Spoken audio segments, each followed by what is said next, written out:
सिद्ध गोष्ठ, गुरु नानक और योगी।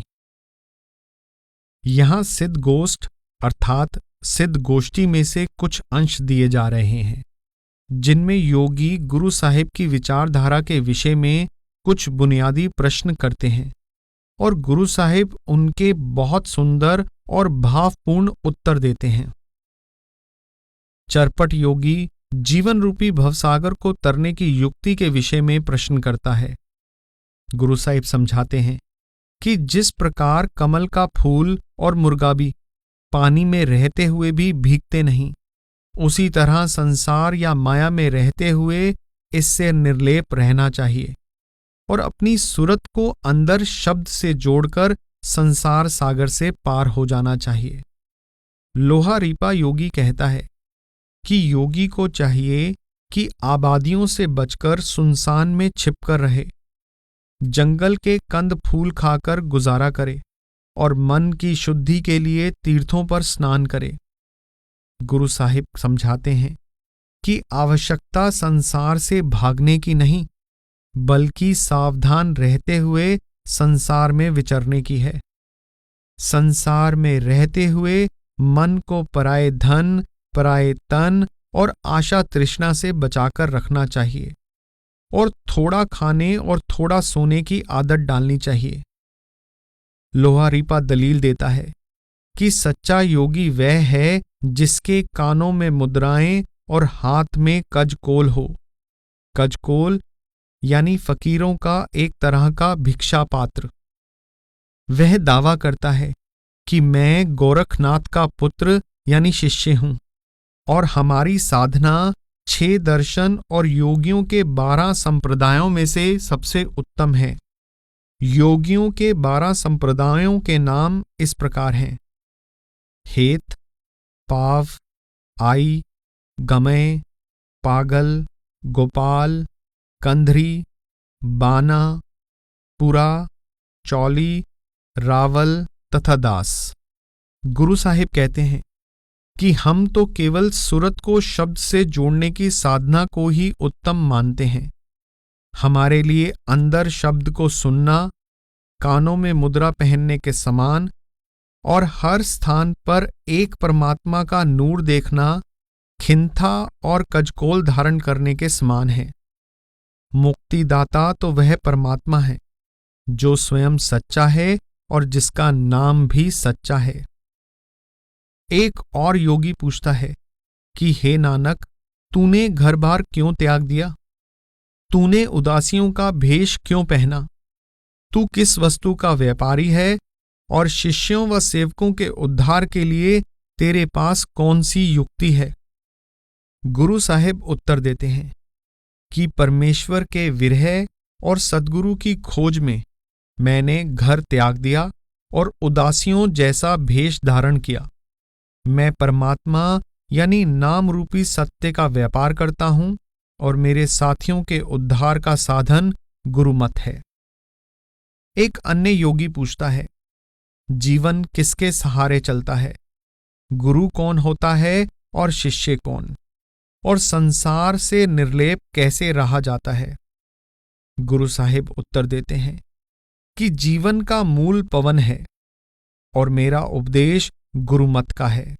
सद्गुरु का स्वरूप शब्द है और सेवक की सूरत यानी आत्मा ही शिष्य है। परमात्मा की भक्ति संसार से निर्लेप रहने का साधन है। वह प्रभु शब्द रूप में दर्शन देता है और आशा तृष्णा की आग केवल साधु की संगति में ही बुझ सकती है। एक और योगी टेढ़े प्रश्न करता है, मोम के दांतों से लोहा कैसे चबाया जाए? कौन सा भोजन है जो हौमे को खा जाता है? मन को कौन सी गुफा में कैद करें? मन को किस सर्वव्यापक शक्ति से जोड़ा जाए और किसके स्वरूप का ध्यान किया जाए? गुरु साहिब उत्तर देते हैं, जो कुछ है उसको परमात्मा का रूप मानना हौमे को मारने की युक्ति है। संसार केवल मनमुखों के लिए लोहे की तरह सख्त है। शब्द के अभ्यासी आसानी से यह लोहा पचा सकते हैं। जो शब्द में मर जाता है अर्थात शब्द में लीन हो जाता है, वह सदा के लिए मौत के बंधनों से मुक्त हो जाता है। इस पर योगी पूछते हैं, वह शब्द कहाँ रहता है? गुरु साहिब उत्तर देते हैं कि उस सर्वव्यापक शब्द से अपने अंदर जुड़ा जा सकता है। शब्द में लीन होने से न केवल जीव सच्चा ज्ञानी और योगी बन जाता है, बल्कि परमात्मा में समाकर उसका रूप हो जाता है। पवन की तरह वह शब्द दिखाई तो नहीं देता, परंतु वह पवन की तरह ही हर स्थान पर व्यापक है। शब्द का बोध पूरे सद्गुरु से प्राप्त होता है। शब्द के ज्ञान से द्वैत का नाश हो जाता है और तीनों गुणों और ईड़ा, पिंगला और सुषमना के तीनों मार्गों को पार करने की युक्ति मिल जाती है। इस अवस्था को पार कर चुके व्यक्ति के हर वचन में सच्चा ज्ञान भरा होता है। चरपट योगी गुरु साहिब से पूछता है, दुनिया सागर दुत्तर कहिए, क्यों कर पाइए पारो। चरपट बोला अवधू नानक, देव सच्चा विचारो। संसार सागर को तैरना कठिन है, इसको कैसे पार किया जाए? गुरु साहिब जवाब देते हैं, हे योगी, तू खुद ही कहता है कि जगत को तैरा नहीं जा सकता और खुद ही कहता है कि उसे कैसे तैर सकते हैं। तू खुद को भवसागर पार हो चुका समझता है, फिर तेरे साथ क्या विचार या बहस की जाए? गुरु नानक साहिब फरमाते हैं, आपे आखे आपे समझे, तिस क्या उत्तर दीजै। साच कहो तुम पार ग्रामी, तुझ क्या बैसन दीजै। जैसे जल में कमल नरालम, मुर्गाई नेसाणे। सुरत शब्द भवसागर तरिए, नानक नाम वखाणे। रहे एकांत एको मन वस्या, आशा माहे निरासो। अगम अगोचर देख दिखाए, नानक ताका दासो। कमल और मुर्गाबी की तरह पानी में रहते हुए पानी से भीगे बिना सुरत को शब्द से जोड़कर इस भवसागर को पार किया जा सकता है। यह सब में रहते हुए सबसे निर्लेप रहने और आशा तृष्णा के संसार में आशा रहित रहने का साधन है। मैं उस महात्मा का दास हूं जो स्वयं उस अगम अगोचर प्रभु के दर्शन कर चुका है और दूसरों को भी उसके दर्शन कराने में समर्थ है। लोहारीपा योगी सवाल करता है, हाटी बाटी रहे निराले, रूख बिरख उदियाने। कंद मूल आहारो खाइए, अवधू बोला ज्ञाने। तीरथ नाइये सुख फल पाइये, मैल न लागै काई। गोरखपूत लोहारीपा बोलै, जोग जुगत बिदसाई। वास्तविक योग यानी ज्ञान तभी प्राप्त हो सकता है जब कोई शहरों और बाजारों से अलग रहे और वन के पेड़ पौधों के कंद मूल पर गुजारा करे तथा तीर्थों पर स्नान करे, तो उसके मन को कोई मैल नहीं लगेगी और उसे सुखरूपी फल की प्राप्ति होगी। यह विचार मैं गोरखनाथ का शिष्य यानी पुत्र लोहारीपा प्रकट करता हूं और यही सच्चे योग की युक्ति है। गुरु नानक साहिब फरमाते हैं, हाटी बाटी नींद न आवे, पर कर चित न डोलाई। बिन नावे मन टेक न टिकई, नानक भूख न जाई। हाट पटन कर गुरु दिखाया, सहजे सच वापारो। खंडत निद्रा अल्प आहारंग, नानक तत् विचारो। दर्शन पेख करो जो गिंद्रा, मुंद्रा चोली खिंथा। बाहर अंतर एक सरेवो, खट दर्शन इक पंथा। इन बिद मन समझाइए पुरखा, बाहुड़ चोट न खाइए। नानक बोलै गुरमुख बूझै, जोग जुगत इव पाइये। अंतर शब्द निरंतर मुद्रा, हौमै ममता दूर करी। काम क्रोध अहंकार निवारै, गुर कै शब्द सो समझ परी। खिंथा चोली भरपुर रहया, नानक तारै एक हरी। साचा साहिब साची नाई, परखै गुर की बात खरी। साधक को शहरों और बाजारों को त्यागने की जरूरत नहीं है। उसे तो चाहिए कि इनमें रहते हुए निद्रा अर्थात अज्ञानता, भ्रम और आलस्य से बचा रहे। वह सावधान रहे और पराये घर अर्थात पराये धन, पराये तन आदि को देखकर मन को ना डोलने दे। परंतु नाम के बिना चंचल मन ठहरता नहीं और ना ही इसकी तृष्णा बुझती है। शिष्य सतगुरु द्वारा दिखाए गए आंतरिक शहर में जाकर सहज समाधि में शब्द यानी नाम रूपी सच का व्यापार करे। वह थोड़ा खाए और थोड़ा सोए। इस प्रकार सच की साधना से उसको परम तत्व का ज्ञान हो जाएगा और यही सच्चा योग है। हे योगीराज, परमात्मा के दर्शन को ही योग का पहनावा, मुद्रा, झोली और खिंता समझो। 6 दर्शन अलग अलग अवश्य हैं, परंतु परमात्मा की प्राप्ति का असली मार्ग यानी सच्चा योग यही है। योगियों के 12 पंथों का लक्ष्य भी एक परमात्मा है। यदि मन को परमात्मा की एकता के ज्ञान से बांध लें तो फिर जन्म मरण, सुख दुख, आशा तृष्णा की चोटें न खानी पड़ें। परंतु इस ज्ञान की समझ सद्गुरु की कृपा से आती है और केवल सद्गुरु द्वारा ही सच्चे योग की प्राप्ति हो सकती है। हमारा सच्चा योग यह है कि अंदर सूरत को शब्द से जोड़ने की मुद्रा पहनी जाए और हौमे व मोह ममता को दूर किया जाए। काम, क्रोध और अहंकार को भी दूर करें। यह कार्य सद्गुरु के उपदेश के अनुसार शब्द की साधना से होगा। हर स्थान पर एक प्रभु को देखें जो सबका तारनहार है और यही वास्तविक खिंता यानी कफनी और चोला है। जो योगी इस प्रकार की युक्ति धारण करता है उसे गुरु के शब्द के सच की परख हो जाती है और उसे पता चल जाता है कि वह परमात्मा भी सच्चा है और उसका नाम भी सच्चा है। एक योगी सवाल करता है, किस कारण ग्रह तजे उदासी, किस कारण ए पेख निवासी, किस वखर के तुम वणजारे, क्यों कर साथ लगावो पारे। तू किस लिए घर त्याग कर उदासी बना? तू किस वस्तु का बंजारा है और अपने साथियों को कैसे पार करेगा?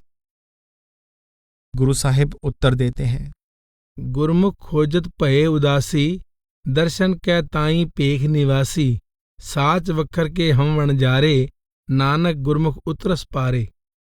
मैंने सद्गुरु की खोज में घर त्यागा और परमात्मा के दर्शन के लिए उदासियों जैसा वेश धारण किया। मैं सच का सौदा खरीदने के लिए निकला हूं। मैं और मेरे साथी सद्गुरु की सहायता द्वारा पार होंगे।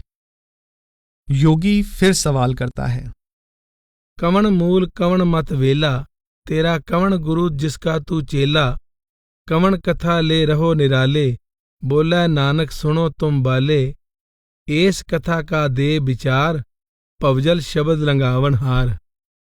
जीवन का मूल क्या है और कौन से मत या कौन से ज्ञान का युग है? वह गुरु कौन है जिसका तू शिष्य है? कौन सी कथा या ज्ञान के सहारे तू अपने आप को निर्लेप रखता है? हे बालक, तू इन प्रश्नों का उत्तर दे। और जो यह भी कहा है कि शब्द भवसागर से पार करता है, इस विषय में भी स्पष्ट समझा। गुरु साहिब उत्तर देते हैं, पवन आरंभ सतगुर मत वेला, शब्द गुरु सुरत तुन चेला, अकथ कथा ले रहो निराला, नानक जुग जुग गुर गोपाला, एक शब्द जित कथा विचारी, गुरमुख हौमै अगन निवारी। जीवन का मूल पवन है। यह युग सद्गुरु के उपदेश पर चलने का है। शब्द गुरु है और सुरत चेला है, अर्थात गुरु की हस्ती का सार शब्द है और शिष्य की हस्ती का सार सुरत यानी आत्मा है। गुरु शब्द रूप है और शिष्य सुरत रूप है। मैं शब्द, सच, नाम या परमेश्वर रूपी अकथ कथा में जुड़कर जगत में निर्लेप रहता हूं। गुरु गोपाल परमात्मा का रूप है, अमर और अविनाशी है। सच्चा ज्ञान या सच्ची कथा का ज्ञान शब्द द्वारा प्राप्त होता है और हौमे की अग्नि सद्गुरु की दया से बुझ सकती है। योगी पूछता है, मैण के दंत क्यों खाइए सार, जित गर्भ जाए सो कवन आहार। हिवे का कर मंदर अगन पिराहन, कवन गुफा जित रह अवाहन। इत उत किसको जान समावै, कवन ध्यान मन मनੈ समावै। मोम के दांतों से सार यानी लोहा कैसे खाया जाए? वह कौन सा भोजन है जो अहंकार को मार दे? हमारा घर बर्फ का बना हुआ है और हमारे वस्त्र आग के हैं। फिर कौन सी गुफा में रहें कि मन अचल हो जाए? वह कौन है जो यहां और वहां हर स्थान पर व्यापक है और जिसमें समाना चाहिए? वह कौन है जिसका ध्यान धरने से मन मन में समा सकता है, अर्थात वापस अपने निज स्थान पहुंच सकता है? गुरु नानक साहिब जवाब देते हैं, हों मैं विचों खोवै, दूजा मेटै एको होवै। जग करड़ा मनमुख का वार, शब्द कमाइए खाइए सार। अंतर बाहर एको जाणै, नानक अगन मरै सतगुर कै पाणै। अपने अंदर से हौमे और मैं मेरी मिटाकर द्वैत में से एकता में आ जाओ। मनमुख मूर्ख हैं, इसलिए उसके लिए संसार लोहे की तरह कठोर है, परंतु शब्द की कमाई से यह लोहा भी खाया जा सकता है। अंदर बाहर यहां और वहां एक परमात्मा है। सद्गुरु के भाणे में चलने से हौमे और मैं मेरी की अग्नि बुझ सकती है। योगी प्रश्न करता है, सो शब्द का कहा वास कथी अले, जित तरिए पवजल संसारो। त्रै सत अंगुल वाई कहिए, तिस कहो कवन आधारो। बोलै खेलै अस्थिर होवै, क्यों कर अलख लखाए। भवजल से पार करने वाला शब्द कहाँ रहता है? प्राणों का आधार पवन है, शब्द का आधार क्या है? वह कौन है जो हमारे अंदर बोलता और खेलता है, और वह कैसे स्थिर हो और अलख प्रभु को कैसे लखा जाए? गुरु नानक साहिब जवाब देते हैं, सुन स्वामी सच नानक प्रणवै, अपने मन समझाए। गुरमुख शब्दे सच लिव लागै, कर नदरी मेल मिलाए। आपे दाना आपे बीना, पूरे भाग समाए। सो शब्द को निरंतर वास अलखं, जह देखा तह सोई। पवन का वासा सुन निवासा, अकल कला धर सोई। नदर करे शब्द घट में वसै, विचों भरम गवाए। तन मन निर्मल निर्मल बाणी, नामो मन वसाए। शब्द गुरु पवसागर तरिए, इत उत एको जाणै। चिन्ह वरन नहीं छाया माया, नानक शब्द पछाणै। त्रै सत अंगुल वाई अवधु, सुन सच आहारो। गुरमुख बोलै तत बिरोलै, चीनै अलख अपारो। त्रै गुण मेटै शब्द वसाए, ता मन चूकै अहंकारो। अंतर बाहर एको जाणै, ता हर नाम लगै प्यारो। सुख मना ईड़ा पिंगला बूझै, जा आपे अलख लखाए। नानक त्यों त्यों ऊपर साचा, सतगुर शब्द समाए। हे स्वामी, तू सुन, मैं सच बताता हूं कि मैंने अपने मन को कैसे समझाया। मैंने सतगुर द्वारा दिए गए शब्द से लिव लगाई और उसकी कृपा से मेरा हरि से मिलाप हो गया। इस प्रकार मैं दाना बीना बन गया, अर्थात सब कुछ देखने व समझने के योग्य हो गया। पूर्ण भाग्य से मैं प्रभु में समा गया। वह शब्द सर्वव्यापक है। यह उस परमात्मा की कला रहित कला का चमत्कार है कि जैसे पवन दिखाई नहीं देता परंतु हर जगह अनुभव किया जाता है, उसी तरह वह शब्द अलख है परंतु हर जगह व्याप्त है। जब परमात्मा की दया होती है तो वह सर्वव्यापक शब्द अपने अंदर ही मिल जाता है, जिसके द्वारा सब भ्रमों का नाश हो जाता है। उस शब्द यानी नाम रूपी वाणी के मन में बसने से तन व मन दोनों निर्मल हो जाते हैं। इस प्रकार शब्द स्वरूपी गुरु के सहारे भवसागर को तरा जाता है। फिर मनुष्य लोक और देवलोक में एक प्रभु दिखाई देने लगता है। उस निराकार परमेश्वर का ना कोई रंग रूप है, ना जाति पांति है, ना आकार है। वह शब्द द्वारा पहचाना जाता है। पवन और प्राणों का आधार वह परमात्मा है। गुरमुख उस सच का असली ज्ञान देता है, जिसको उसने अपने अंदर बिलोकर अर्थात अभ्यास करके प्राप्त किया और जिससे उसने अपने अंदर उस अलख अपार परमात्मा को पहचाना है। तीनों गुणों को मिटाकर शब्द को मन में बसाने वाला अहंकार का नाश कर लेता है। फिर उसको अंदर और बाहर एक ही प्रभु दिखाई देता है और उसका प्रभु के नाम से सच्चा प्यार हो जाता है। वह अलख को लख लेता है। वह ईड़ा, पिंगला और सुषमना तीनों का भेदी हो जाता है। वह प्रभु इन तीनों से परे है और हम पूरे सद्गुरु के शब्द द्वारा ही उसमें समा सकते हैं। योगी कुछ अन्य प्रश्न भी पूछते हैं। मन और प्राणों का वास कहाँ है और चंचल मन को स्थिर करने वाला शब्द कहाँ बसता है?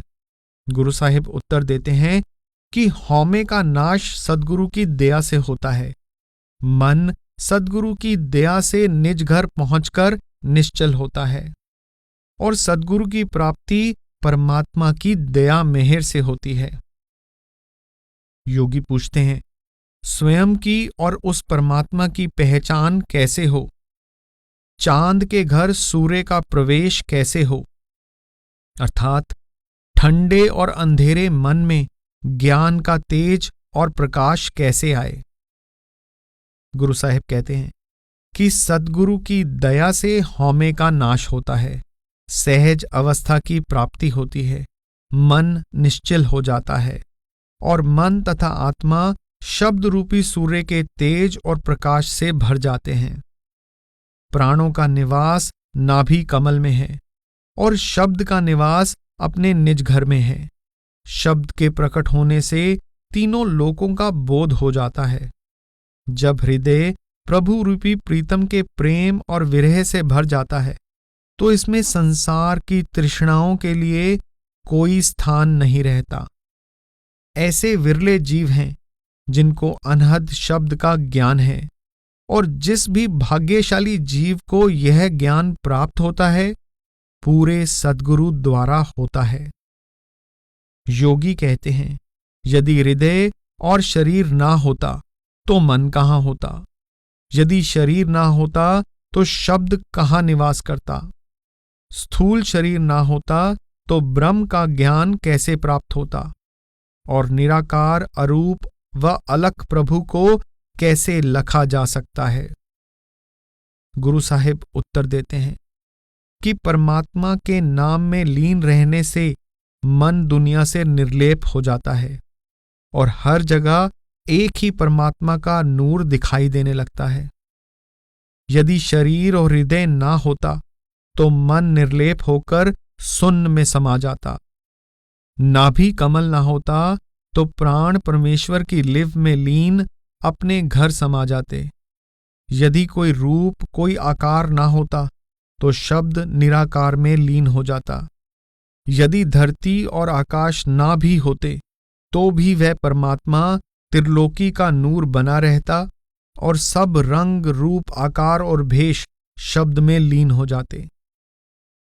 केवल वह परमात्मा ही पूर्ण है और वह अकथनीय है। योगी पूछते हैं, सृष्टि अस्तित्व में कैसे आई और दुखों का अंत कैसे हो सकता है? गुरु साहिब कहते हैं कि जीव के सृष्टि का अंग बने रहने का कारण हौमे है। शब्द से लिव का टूट जाना दुख का मूल कारण है। सद्गुरु के मत पर चलकर शब्द में जुड़ने से हौमे का नाश हो जाता है। शब्द के अभ्यास से तन और मन निर्मल हो जाते हैं और जीव परमात्मा से मिलने के योग्य बन जाता है।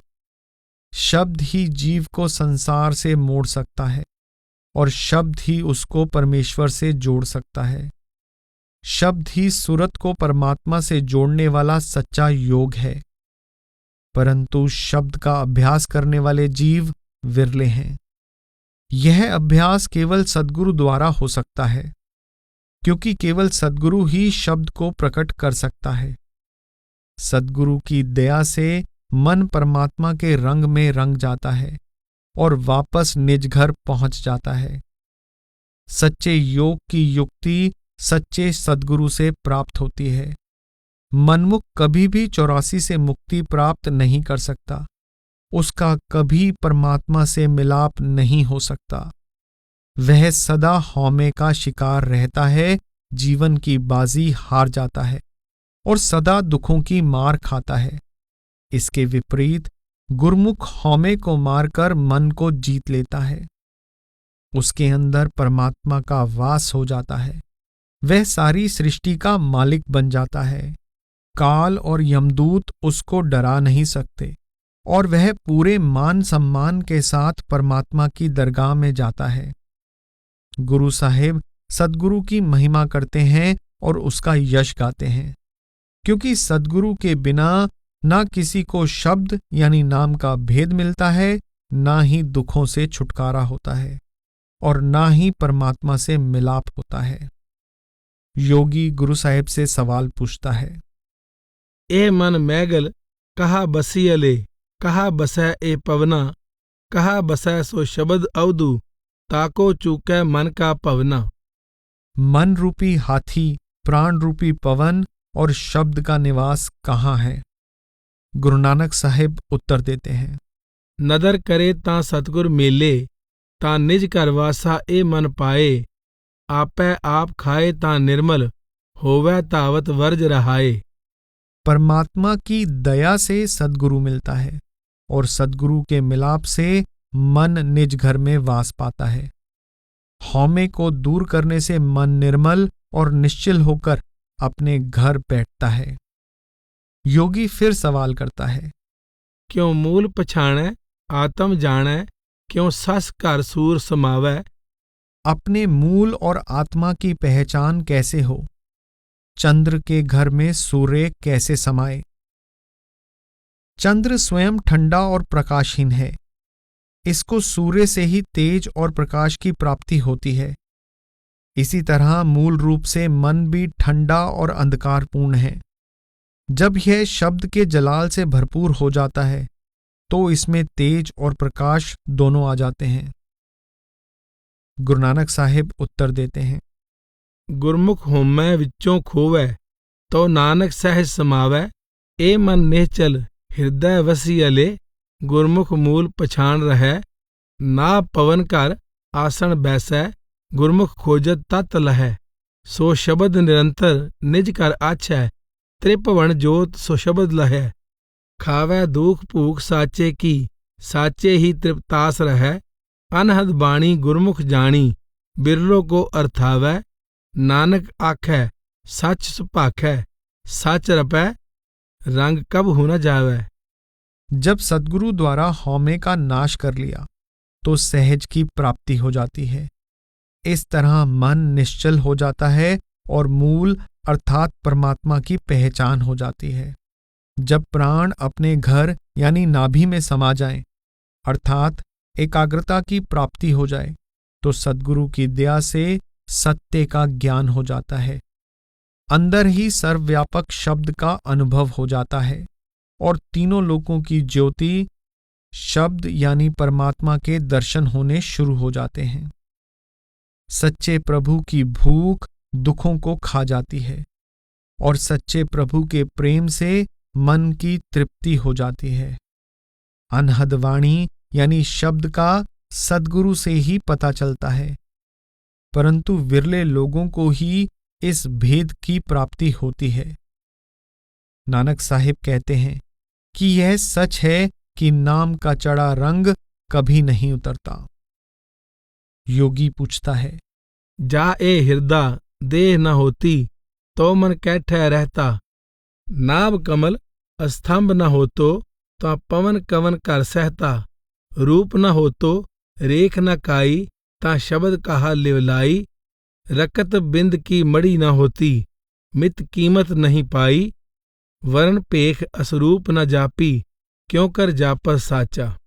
हृदय और देह ना होते तो मन किस जगह रहता। नाभि कमल का कोई सहारा ना होता तो श्वास या प्राण कहाँ ठहरते। कोई रूप रंग ना होता तो शब्द कहाँ ठहरता। रक्त बिंदु यानी माता के खून और पिता के वीर्य से बनी देह ना होती तो परमात्मा के महत्व का पता कैसे चलता। यदि उसका रंग रूप भेष दिखाई ना देता तो उसे कैसे जाना जा सकता था।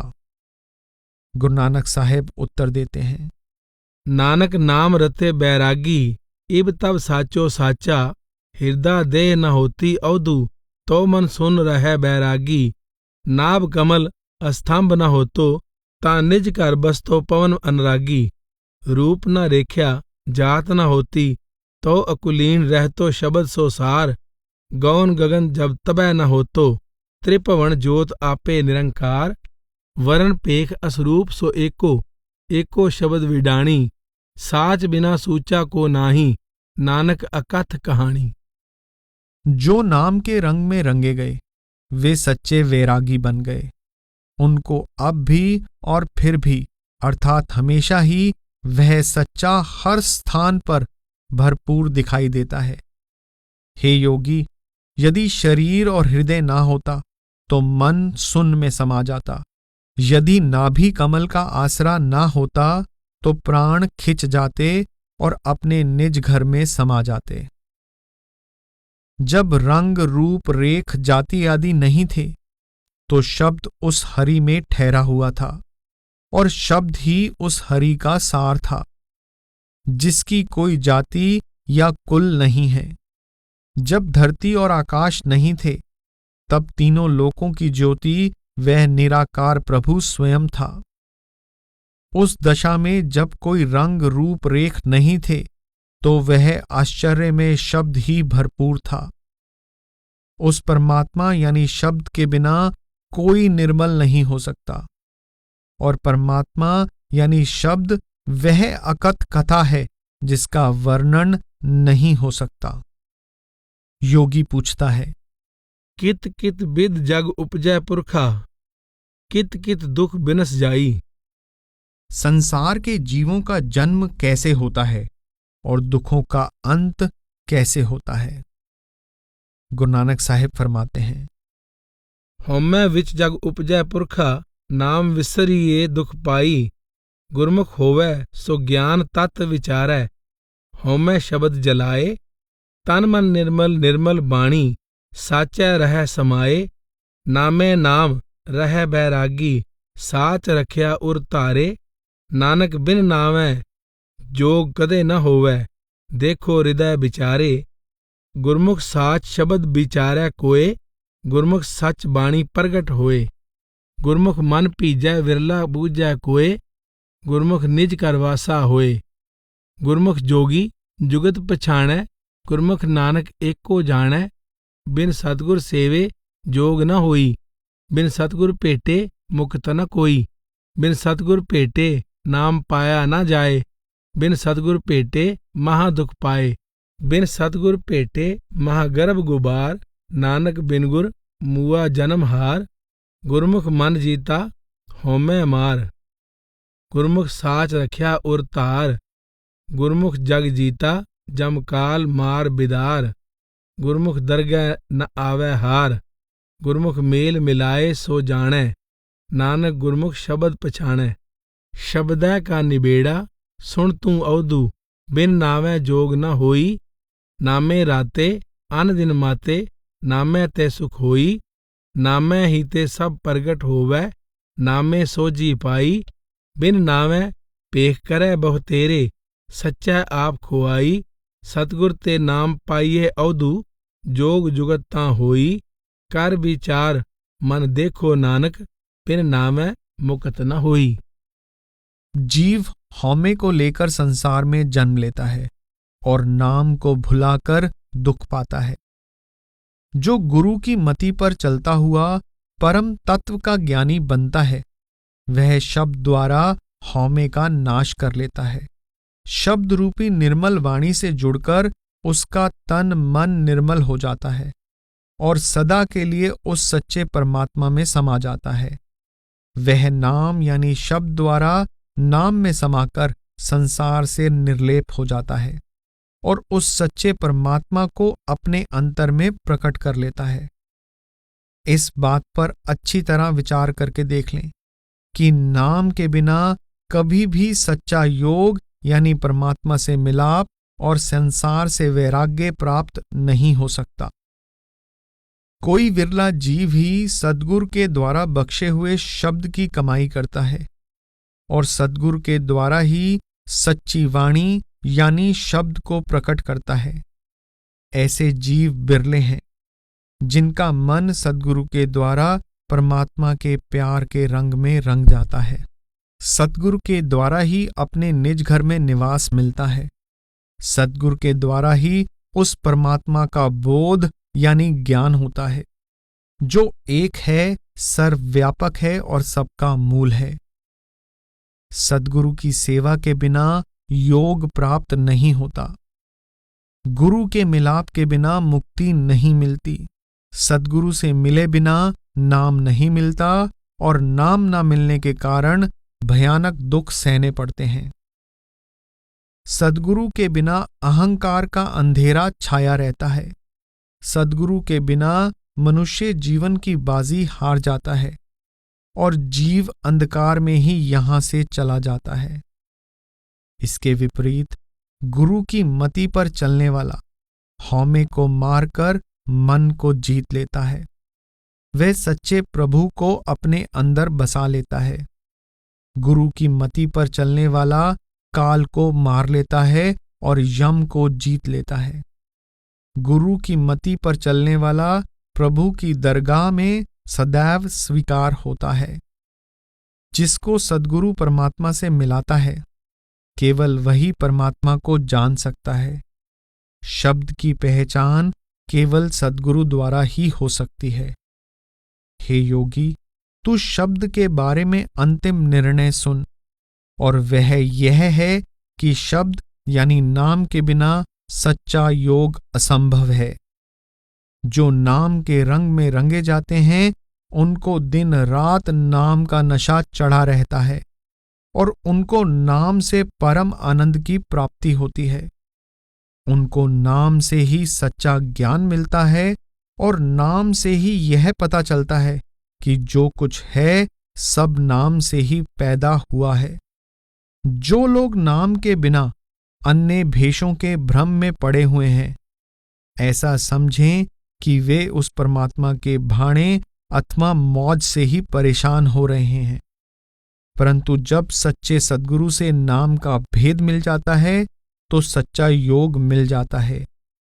हे योगियों, अच्छी तरह विचार करके देख लो, नाम के बिना मुक्ति नहीं मिल सकती।